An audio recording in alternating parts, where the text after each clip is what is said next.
It's sad to me that as sober, grown-up, non-sexually connected beings, we didn't get to sit down and clean it all. Ali MacGraw was once Hollywood's picture of innocence. Her role in Love Story defined a generation. But off-screen, her life was far darker. At the height of her fame, she was drawn into the world of Steve McQueen, the man hailed as the king of cool. What began as a fairy tale romance spiraled into years of jealousy, control, and heartbreak. Now, at 85, Ali finally reveals the haunting truth behind their marriage, a story that still shocks Hollywood. Ali MacGraw's rise to stardom began far from Hollywood's glamour. Born in Bedford Village, New York, she grew up in a home filled with conflict. Her father's alcoholism and her parents' constant fighting left deep scars and a fragile sense of self. Seeking escape, Ali turned to modeling. Under the mentorship of editor Diana Vreeland, she broke into fashion and soon found her way to film. Her debut in Goodbye Columbus, 1969, was a breakout success, earning her praise and Hollywood's attention. During this time, she met Robert Evans, the charismatic head of Paramount Pictures, who saw something special in her. He cast her in Love Story, 1970, a film that became a cultural sensation. With its unforgettable line, "Love means never having to say you're sorry," the movie grossed over $100 million and turned Ali into a household name. Off-screen, her romance with Evans flourished. The two married in 1969 and welcomed their son, Joshua, in 1971. To the world, she seemed to have it all: fame, love, and family. But just as Ali reached the pinnacle of success, fate was preparing to take her down a very different and far more dangerous path. By 1972, Hollywood was buzzing about The Getaway, an action thriller directed by Sam Peckinpah and starring Steve McQueen. Robert Evans secured the role of McQueen's wife for Ali MacGraw, a choice that would forever alter her life. At first, she hesitated, worried about leaving her young son. But as she later revealed in her memoir Moving Pictures, the real reason was different. She already sensed the danger. "I knew I was going to get in some serious trouble with Steve," she confessed. And she was right. When MacGraw arrived on set, she was still married to Evans. McQueen, 12 years older, was already a global superstar, the king of cool who had clawed his way from a broken childhood to Hollywood legend. He embodied danger, rebellion, and effortless charm, the kind that drew everyone in. For MacGraw, he was magnetic, impossible to ignore. Their connection was instant and electric. MacGraw would later describe it as chemical, saying that when McQueen entered a room, everyone turned to look. Despite her marriage, she was swept into his orbit almost immediately. Their affair ignited during filming in Texas, and soon became one of Hollywood's most talked about love stories. The publicity surrounding their romance sent The Getaway soaring at the box office, but behind the glamour, the fallout was brutal. By the end of 1972, Ali MacGraw filed for divorce from Robert Evans, a scandal that rocked Hollywood. Evans, who had given her the role that made her a star, was devastated. Their breakup even resurfaced decades later in The Offer, the series about Evans and The Godfather. In July 1973, MacGraw married Steve McQueen, and on the surface, it looked like a Hollywood dream, but behind closed doors, it was far from it. McQueen demanded she sign a prenuptial agreement and, worse, give up her acting career entirely. At the peak of her fame, she walked away from Hollywood, not out of choice, but fear of losing him. Years later, she would admit she had silenced her own dreams to hold on to his love. Life with Steve McQueen began like a dream. In their Malibu beach house, Ali MacGraw and McQueen seemed the picture of Hollywood perfection. Barbecues with friends, walks along the shore, and quiet nights by the ocean. To outsiders, it looked like bliss. But behind the doors of that seaside home, a darker reality was taking shape. McQueen's childhood wounds, abandonment, betrayal, and distrust never truly healed. Those scars turned into jealousy that shadowed their marriage. MacGraw later revealed that his anger could ignite over something as small as her glancing at another man. Yet McQueen himself openly flirted and was rumored to have several affairs, leaving her trapped in a cycle of insecurity and confusion. The greatest sacrifice, however, was her career. At the peak of her fame, McQueen demanded she quit acting, declaring he didn't want a working wife. Out of love and fear of losing him, she obeyed. She devoted herself to domestic life, raising her son Josh and caring for McQueen's every need. "I played cook, cleaning lady, simple woman to the hilt," she admitted years later.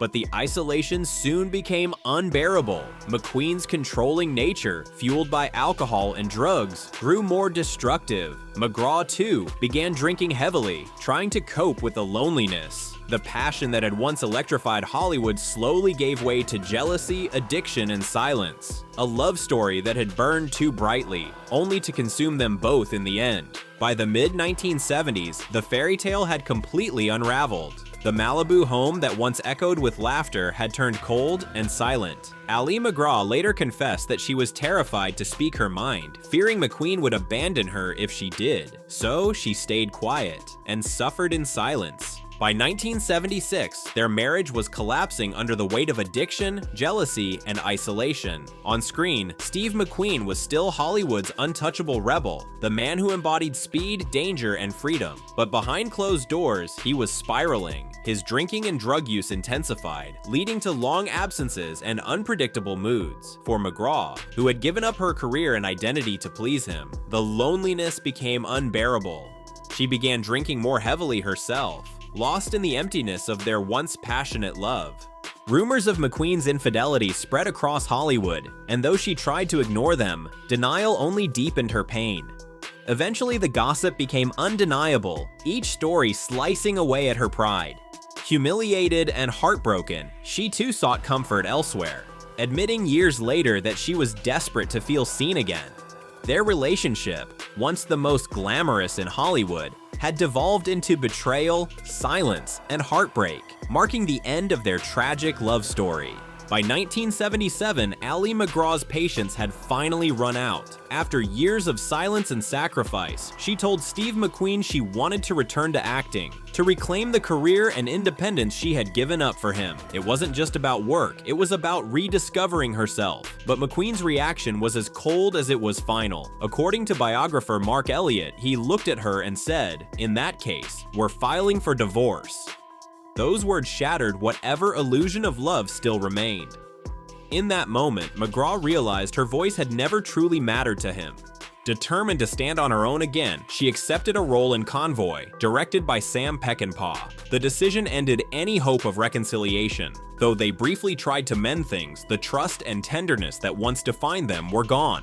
In 1978, after 5 turbulent years filled with jealousy, control, and fleeting passion, their divorce was finalized. Then, in 1980, tragedy struck. At just 50, Steve McQueen died of pleural mesothelioma, a rare cancer linked to asbestos exposure. The news shocked Hollywood and left MacGraw devastated. Despite the heartbreak and betrayal, she had loved him deeply. Looking back, she once said, "I wish we had both grown old sober," a haunting reflection on the life they never got to share. After McQueen's death, MacGraw, then 41, was left to face her demons alone. The grief and regret fueled her own battle with alcoholism, even as she tried to rebuild her career. With Convoy and later, her role in Dynasty, it marked the beginning of a long journey toward recovery and rediscovery. But the glow of Ali MacGraw's early stardom had faded. Hollywood had moved on, and she found herself either typecast or forgotten. More than the loss of fame, it was the exhaustion that weighed on her, the realization that she no longer had the strength to keep fighting for a place in an industry that once adored her. By the early 1990s, her struggles reached a breaking point. Alcohol, once her comfort, had become her cage. Aware she was spiraling, MacGraw entered treatment at the Betty Ford Center, where she began confronting her addiction and the deep emotional wounds left by her childhood, failed marriages, and years with Steve McQueen. It was a turning point that marked the beginning of her true recovery. In 1991, she released her memoir, Moving Pictures, a raw and unfiltered reflection on her life, her pain, her mistakes, and the high cost of fame. The book became a bestseller, touching readers who saw their own battles mirrored in hers. By 1994, she stepped away from Hollywood completely, choosing a quieter life in Santa Fe, New Mexico. There, she traded red carpets for yoga mats, painting, and long, meditative walks in her garden. Now, at 85, Ali MacGraw has found the peace that once felt unreachable. Sober for over 30 years, she lives simply and intentionally, surrounded by nature and close friends. She never remarried, embracing self-discovery instead. Reflecting on her journey, she says, "I used to rewrite the past, fantasize about the future, Now I live fully, to the very best of my ability. I feel very blessed. Their effortless chemistry on stage reminded audiences of the magic that had once made them icons. But for Ali MacGraw, it was a quiet reminder that some connections endure, even as life transforms.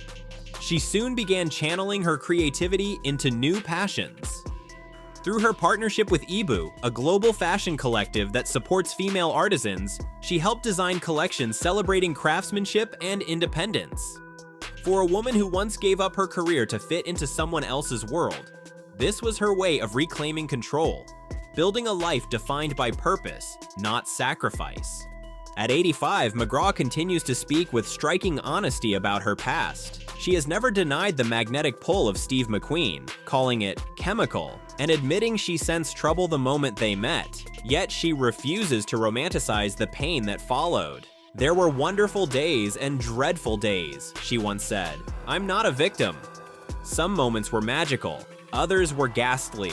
Her candor has given her story timeless power. Ali MacGraw is no longer just the young woman from Love Story. She's a survivor who faced fame, heartbreak, addiction, and loss, and found peace in truth. What did you think of Ali's truth after all these years? Drop your thoughts below, and don't forget to subscribe for more stories like this.